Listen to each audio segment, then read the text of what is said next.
আইনে death penalty থাকবে, ততক্ষণ পর্যন্ত এই পৃথিবীর কোন সরকার কোন লোককেই আপনাকে বিচারের জন্য হস্তান্তর করবে না, সেটা হাসিনা হোক বা যেই হোক না। এটা বুঝতে হবে আপনাকে আর আমাদেরকে। কাজী আমি এইটাও বলবো, আমি যেহেতু এই সরকারের কিছু দাবি করি না, তারপরে যেহেতু একজন রাষ্ট্রপতি আছেন যিনি কনস্টিটিউশনালি ইলেক্টেড, আমরা কিন্তু আজ পর্যন্ত একটা কথা বলি নাই যে আমাদের 10, 11, 12 সংসদ যেটা ছিল সেটা বেআইনি, তা বলছি না।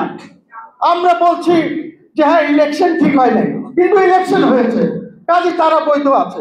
তাই বৈধ সরকার, বৈধ সংবিধান যদি কাউকে ইলেক্ট করে থাকে, তাহলে একমাত্র কনস্টিটিউশনাল পজিশন হোল্ড করছেন রাষ্ট্রপতি। কে আছে রাষ্ট্রপতি, চোর না বাটপার না কি, সেটা আমার দেখার দরকার নাই, আমি বলছি রাষ্ট্রপতি।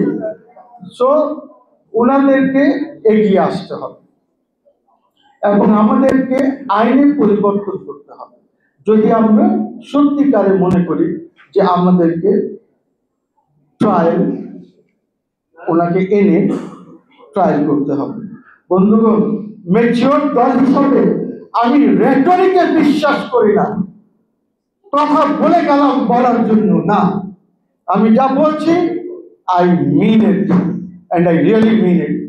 বন্ধুগণ, আপনি আজকে দেখেছেন যে আমাদের এখানে স্বেচ্ছায় ইলেকশন করার জন্য লোকজন আসছে।